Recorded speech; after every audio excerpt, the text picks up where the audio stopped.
अस्सलाम वालेकुम everyone, welcome back to my channel. आज हम करेंगे इफ़्तार के लिए कंप्लीट मेन्यू तैयार।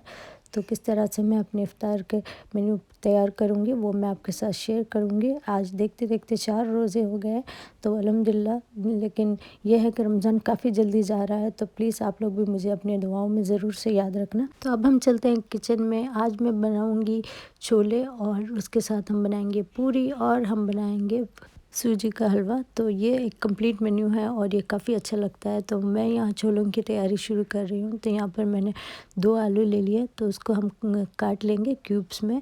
आप किसी भी तरह काट सकते हैं, तो मैं यहाँ पर क्यूब्स में काट लूँगी। तो उसके लिए मैंने यहाँ पर कुकर ले लिया, उसमें ले लेंगे हम थोड़ा सा ऑयल। ऑयल में हम डालेंगे ज़ीरा, थोड़ा सा हम ज़ीरा डालेंगे 1 टीस्पून के करीब। तो यहाँ पर मैं एक जल्दी वाला काम कर रही हूँ। तो जैसे कि मैंने आपको पहले शेयर किया था, ग्रेवी हमने बना के रखी थी, जो आप कोई भी चीज़ में यूज़ कर सकते हैं। जो मैंने रमज़ान प्रेप में तैयार करके रखी थी वो हम यूज़ करेंगे यहाँ पर।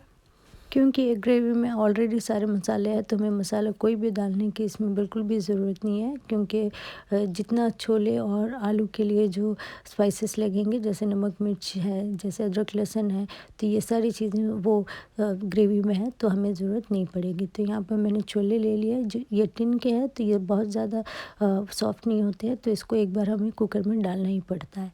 तो यहाँ पर मेरी ग्रेवी भी मेल्ट हो गई है, तो अब हम इसमें डाल देते हैं छोले।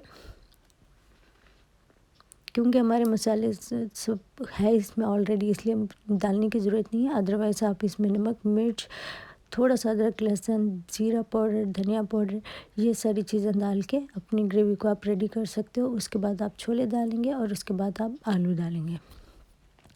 अब मैं यहाँ पर थोड़ा सा पानी डालूँगी, उतना पानी डालूँगी जितना आपको छोले और आलू में गलने के लिए ज़रूरत पड़ेगी, उतना हम डालेंगे। और थोड़ा सा यहाँ नमक ज़रूर डालूँगी, क्योंकि हमने आलू भी डाले हैं और छोले भी, तो उस हिसाब से हो सकता है कि ग्रेवी का नमक कम पड़ जाए, तो इसलिए मैं यहाँ पर थोड़ा सा नमक डाल के कुकर को बंद कर लूँगी।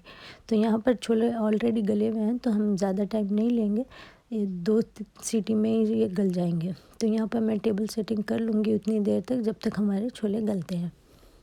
तो आप लोग बोलिए, आप लोग के पास कैसा वेदर है और रमज़ान आप लोगों का कैसा चल रहा है। तो यहाँ पर आज वेदर काफ़ी अच्छा है, तो इसलिए काफ़ी अच्छा लग रहा था। काफ़ी सनी है और लाइट भी काफ़ी अच्छी आ रही थी, क्योंकि बाहर अगर सन रहा तो काफ़ी अच्छा लगता है घर में भी, और आपको काम करने के भी लिए काफ़ी मोटिवेशन मिलती है। तो ये कुछ इस तरह से सिंपल सा टेबल मेरा सेट हो गया है। तो अब हम दोबारा से चलते हैं किचन में, क्योंकि हमने जो छोले चढ़ा के रखे थे उसको भी हमें चेक करना है। उससे पहले मैं यहाँ पर फ्रूट की चाट को बना लूँगी, क्योंकि छोले अभी हो रहे थे, तो मैंने सोचा उतनी देर में मैं अपनी फ्रूट को कट कर लूँ।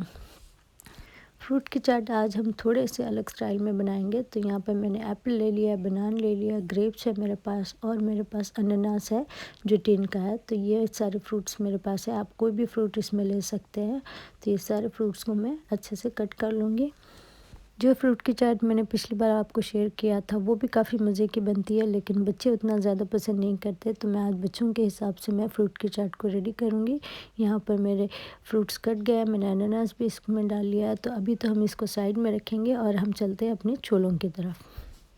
तो यहाँ पर सीटी हो गई थी, तो मैं इसको चेक कर लूँगी। तो यहाँ पर मुझे लग रहा है कि ये गल गए हैं और ये अच्छे से हो भी गए थे। तो एक बार इसको हम मिक्स कर लेंगे। अब हम क्योंकि इसमें छोले बना रहे हैं, तो इसमें थोड़े से मसाले और जाएंगे, जैसे कि इसमें जाएगा आमचूर पाउडर। इसमें मैं 1 टीस्पून आमचूर पाउडर डाल रही हूँ, और इसी के साथ हम इसमें डाल देंगे 1 टीस्पून छोले मसाला। तो ये 2 चीज़ें एक्स्ट्रा जाएंगी इसमें, क्योंकि ग्रेवी में ये चीज़ें नहीं थी, तो इसको आपको डालना पड़ेगा। तो यहाँ पर मैंने दोनों चीज़ों को डाल लिया है। अब हम इसको अच्छे से मिक्स कर लेंगे। छोले की फुल रेसिपी मैंने बहुत दफ़ा अपने चैनल पे शेयर भी की है, तो अगर आप लोग देखना चाह रहे हैं तो देख भी सकते हैं। तो यहाँ पर मैंने हरा धनिया डाल दिया है, और इसी के साथ थोड़ी सी हरी मिर्च डाल के इसको अब मैं थोड़ी देर कुक करूँगी। तो यहाँ पर देख सकते हैं ये थोड़ी देर कुक होंगे, फिर मैं इसको बंद कर दूँगी। अब हम चलते हैं दूसरे काम की तरफ। तो मैं यहाँ पर बनाने लगी हूँ सूजी का हलवा। तो उसके लिए हम लेंगे 1 कप घी। तो यहाँ पर मैंने देसी घी लिया है, तो ये मैं इंडिया से लेकर आई थी, तो वो मेरे पास रखा हुआ था, तो वो हम यूज़ करेंगे। और इसी के साथ मैंने यहाँ का भी थोड़ा घी मेरे पास था जो यहाँ के स्टोर पे मिलता है, तो वो भी मैंने डाल लिया। तो टोटल ये 1 कप घी है। उसी में हम डालेंगे 1 कप सूजी। तो रेशियो आपका इसी तरह होना चाहिए। अगर आप 1 कप घी ले रहे हो तो 1 कप आपका रवा होना चाहिए। तो दोनों इक्वल क्वांटिटी में होना चाहिए आपके। तो यहाँ पर मैं इसको तब तक उसको भूनूंगी तब तक इसका ऑयल सेपरेट ना हो, तब तक आपको इसको भूनना है। ये वाला काम थोड़ा सा लंबा होता है, लेकिन जितना अच्छा आपका हलवा भूनेंगे आप उतना अच्छा वो बनेगा। तो यहाँ पर मैं इसको अच्छे से भून लूँगी। तो ये टाइम तक 5 मिनट हो चुके थे। अब मैं इसमें डालूँगी 1 चम्मच बेसन। तो ये बेसन डालने से आपका सूजी का हलवा काफ़ी मज़े का बनता है। तो इसको भी हमको अच्छे से भूनना है। तब तक आप इसको भूनेंगे तब तक इसका कलर चेंज ना हो जाए। आप यहाँ पर देख सकते हैं, तो इसमें कलर चेंज हो गया है, हो रहा है थोड़ा थोड़ा। अब मैं इसमें डाल लूँगी इलायची पाउडर। तो इलायची पाउडर मैंने फ्रेश क्रश करके डाली है, उसकी खुशबू काफ़ी अच्छी आती है, तो वो भी हम बीच में डाल लेंगे और हम इसको अच्छे से भूनेंगे। तो आपको जब तक भूनना है इसका कलर अच्छे से चेंज ना हो जाए। तो मैं इसको अच्छे से भून लूँगी। तो यहाँ पर आप देख सकते हैं मैंने इसको 5 से 7 मिनट तक अच्छे से भुना है। तो आप देख सकते हैं इसका कलर भी अच्छे से चेंज हो गया है।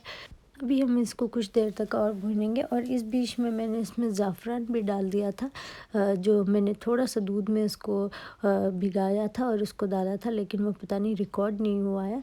तो उस टाइम में मैंने ज़ाफ़रान को भी डाल दिया था। तो अब यहाँ पर ये अच्छे से भुन गई। अब हम इसमें डाल देंगे पानी।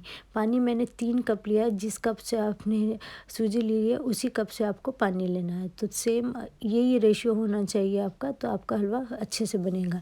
तो यहाँ पर मैंने 3 कप मैंने यहाँ पर पानी डाला है। तो अब हम इसको अच्छे से पका लेंगे। और अभी शुगर हम नहीं डालेंगे, हम इसको लास्ट में डालेंगे। तो ये जब सूजी अच्छे से फूलने लगेगी तो आपको पता चल जाएगा, तो तब हम इसमें शुगर डालेंगे। तो अब हम उसको तब तक पकाएंगे तब तक ये अच्छे से सूखने जाए। तो यहाँ पर देख सकते हैं ये अच्छे से फूल गई है। तो अब हम इसमें शुगर डाल देंगे। शुगर का रेशियो भी आपका वही होगा जो आपने सूजी का रखा था। सूजी, घी और शुगर तीनों चीज़ें एक ही मेजरिंग कप से आप ले तो काफ़ी इजी हो जाता है। तो यहाँ पर आप देख सकते हो फिर से थोड़ा सा ये गीला हो गया है, क्योंकि हमने इसमें शुगर डाली थी। अब इसको हम अच्छे से पकाएंगे। तो यहाँ मुझे ज़ाफ़रान का कलर कम लग रहा था, तो थोड़ा सा मैंने इसमें फूड कलर डाला है। ये ऑप्शनल है, आप चाहो तो डालें या नहीं भी डाल सकते हैं। तो ये यहाँ पर देख सकते हैं ये अच्छे से हो गया, बिल्कुल दानेदार है और बहुत ही अच्छे से हो गया। अब ये कंप्लीट हो गया, मैं इसको बंद कर दूँगी। तो अब हम बना लेते हैं अपनी फ्रूट की चाट को। तो यहाँ पर मैंने फ्रूट्स ले लिया है, उसके साथ मैंने कुछ चीज़ें ले ली है। तो यहाँ पर मैं क्रीम लूँगी, तो ये मैं डालूँगी तकरीबन 1.5 चम्मच मैं इसमें क्रीम डालूँगी। उसके साथ हम इसमें डाल लेंगे मैंगो। तो ये मैंगो पल्प है, तो वो हम यूज़ करेंगे। मैंगो पल्प आपको जितना अच्छा लगता है उतना आप डाल सकते हैं। तो मैं यहाँ पर अपने अंदाज़े से डाल रही हूँ। 3 चम्मच मैंने डाला था, फिर मुझे लगा कि कम है तो फिर मैंने इसमें और थोड़ा डाल लिया था। अब हम इसमें डालेंगे थोड़े से ड्राई फ्रूट्स। तो ड्राई फ्रूट्स मैंने काट के रखे थे सूजी के हलवे के लिए, वो भी इसमें में है। तो इसमें से हम थोड़े से इसमें डाल लेंगे। तो कोई भी आप ड्राई फ्रूट्स ले सकते हैं। मैंने बादाम और काजू इसमें डाले हैं। तो अब हम इसको अच्छे से मिक्स कर लेंगे। ये वाली जो फ्रूट की चाट है बच्चे काफ़ी शौक़ से खाते हैं, क्योंकि इसमें क्रीम वगैरह होती है, तो फिर बच्चे खा लेते हैं। तो चाट मसाला हुए बच्चे नहीं खाते, तो मैं बच्चों के लिए इस तरह से बना देती हूँ ताकि बच्चे भी खा लें। तो ये रेडी हो गई है। अब हम इसको फ्रिज में रख देते हैं। अब हम बना लेंगे लस्सी। तो लस्सी तो मैंने आपके साथ शेयर की थी, तो फिर भी मैं एक क्विक सा बता देती हूँ। तो यहाँ पर मैंने दही ले लिया है, तो दही हम इसमें डाल लेंगे। अब हम इसमें डाल लेंगे शुगर मैं यहाँ पर 3 टीस्पून ले रही हूँ। तो दही 4 से 5 चम्मच था। और इसमें हम डाल लेंगे रूह अफ़ज़ा। तो आप अपने टेस्ट के हिसाब से डालें, हम अपने टेस्ट के हिसाब से डाल रहे हैं। तो अगर आपको ज़्यादा मीठा नहीं पसंद तो आप इसको कम भी डाल सकते हैं। तो यहाँ से मैंने 3 टेबल स्पून के करीब मैंने रूह अफ़ज़ा इसमें डाला है। अब हम इसमें डाल लेंगे दूध। दूध मैंने यहाँ पर 3 ग्लास लिया है, क्योंकि मेरे पास ऑलरेडी कल का रखा हुआ था ड्रिंक जो मैंने कल फ़ालूदा बनाया है, इसलिए मैं आज थोड़ी लस्सी कम बनाऊँगी। तो अब हम इसको अच्छे से ब्लेंड कर लेते हैं। तो लस्सी हमारी हो जाएगी तैयार। तो यहाँ पर मैंने अच्छे से इसको ब्लेंड कर लिया है। अब हम इसको जग में डाल लेंगे। तो यहाँ पर आप देख सकते हैं ये 3 ग्लास लस्सी है, तो उस हिसाब से मैंने बनाई है। तो यहाँ पर मैंने खजूरों को भी रेडी करना है। तो यहाँ पर मैं खजूर के सिर्फ बीज निकाल दूँगी। आज इसको फिल नहीं करूँगी, क्योंकि ऑलरेडी मेरे पास कल के रखे हुए हैं, तो हम इसी को यूज़ करेंगे। तो बच्चे नहीं खाते उसके साथ, क्रीम के साथ, तो फिर मैं बच्चों के लिए खाली खजूर रख दूँगी। इसको भी कवर करके हम फ्रिज में रख लेंगे। तो यहाँ तक हमारे काम हुए हैं। सूजी का हलवा हमारा बन गया है। तो मैंने दोनों में डाल के रखा है, क्योंकि एक में पूरा नहीं आ रहा था, तो मैंने इसलिए 2 डिशेस में मैंने इसको निकाला है। यहाँ पर हमारे छोले हो गए हैं रेडी। हम मैंने यहाँ पर ड्राई फ्रूट्स काट के रखे हैं, तो वो हम गार्निशिंग पे यूज़ करेंगे। फ्राई में आज मैं करूँगी स्प्रिंग रोल, और ये जो खीमे की टिकिया है वो हम फ्राई करेंगे। और कल का लेफ्ट ओवर थोड़ा सी इफ्तारी बची हुई थी, तो उसको भी हम यूज़ कर लेंगे। ये वो सारी चीज़ें हैं जो अब तक हमने तैयार की है। अब हम चलते हैं नमाज़ पढ़ेंगे, फिर वापस से किचन में आएंगे। मैं यहाँ पर नमाज़ पढ़ के वापस से किचन में आ गई हूँ। अब मैं गूँध लूँगी आटे को। तो आटा मुझे पहले ही गूँधना चाहिए था, लेकिन मैं भूल गई थी, तो फिर मैं नमाज़ पढ़ने के बाद में आटे को गूँध रही हूँ। तो यहाँ पर इसमें मैं डाल दूँगी, तो ये अपने आप से आटा गूँध जाएगा, तो वो कोई टेंशन नहीं है। लेकिन आटे को थोड़ा सा अगर आप प्रेस करने छोड़ो तो वो काफ़ी अच्छे से बनते हैं। तो मैंने थोड़ी देर छोड़ दिया था, लेकिन अभी काफ़ी टाइम था, 1 घंटे से ज़्यादा था, तो तब मैंने आटे को गूँधा है। तो यहाँ पर आटा रेडी हो गया। मैंने गेहूं का आटा लिया है। हम गेहूं के आटे की पूरियाँ बनाएंगे, क्योंकि ये हेल्दी भी होंगे और बच्चे भी खा लेते हैं। तो यहाँ पर आटा गूँध दिया है। अब मैंने यहाँ पर ऑयल के लिए चीज़ें निकाल के रख लिया है। मैंने डीप फ्राई, यहाँ पर मैंने पैन में अलग से ऑयल लिया है। जो खीमे के हम बनाएंगे क्रोकेट, उसके लिए अलग से मुझे ऑयल चाहिए, और पूरियों के लिए अलग से ऑयल चाहिए। तो मैंने 3 अलग अलग ऑयल लिए हैं, क्योंकि पूरी चीज़ें एक ऑयल में हम नहीं तल सकते। तो मैं यहाँ पर इस वाले ऑयल में मैं स्प्रिंग रोल को डाल दूँगी, क्योंकि ये ऑलरेडी स्प्रिंग रोल का ही ऑयल है, तो मैं इसको इसमें डाल दूँगी। जो मैंने दूसरा पैन लिया है उसमें मैं खीमे की चीज़ों को डाल दूँगी, क्योंकि इसमें जो खीमा है वो कच्चा है अंदर से, तो इसको कुक होने ज़्यादा टाइम लगता है, और ऑयल भी काफ़ी इसका ख़राब होता है। तो इस वजह से मैं इसका ऑयल हमेशा अलग ही रखती हूँ। तो मीनवाइल में जो चीज़ें रेडी हो गई थी वो मैंने टेबल पर रखना शुरू कर दिया था। ड्रिंक्स वगैरह जो चीज़ें रख सकती थी मैं, वो सारी चीज़ों को रखना शुरू हो गया था। फ्रूट की चाट को भी मैंने ला के रख लिया था।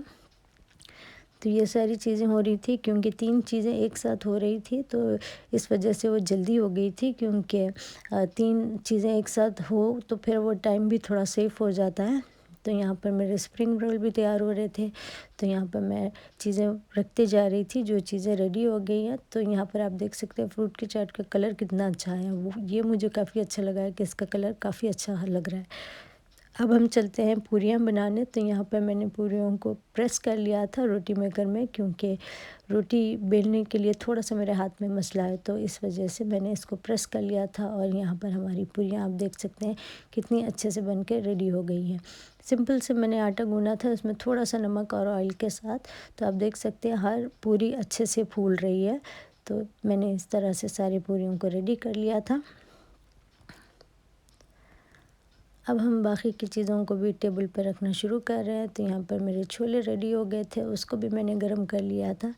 उसी के साथ मैं यहाँ पर रख लूँगी पूरियों को भी।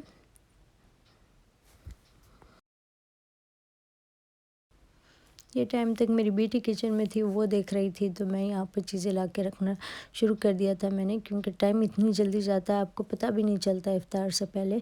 तो ये हो गई हमारी इफ़्तारी तैयार। आई होप आपको रेसिपीज़ अच्छी लगी होगी। अगर रेसिपीज़ अच्छी लगी है तो प्लीज़ लाइक करें। अगर आप चैनल पर नए हैं तो सब्सक्राइब किए बिना बिल्कुल भी मत जाए। मिलते हैं अगले वीडियो में, तब तक के लिए अल्लाह हाफिज़। तेज़ वाला सॉस बेटे लुम्पी खाने के लिए, वो ऑरेंज वो वाइट येलो वाला है, देखो बेटे।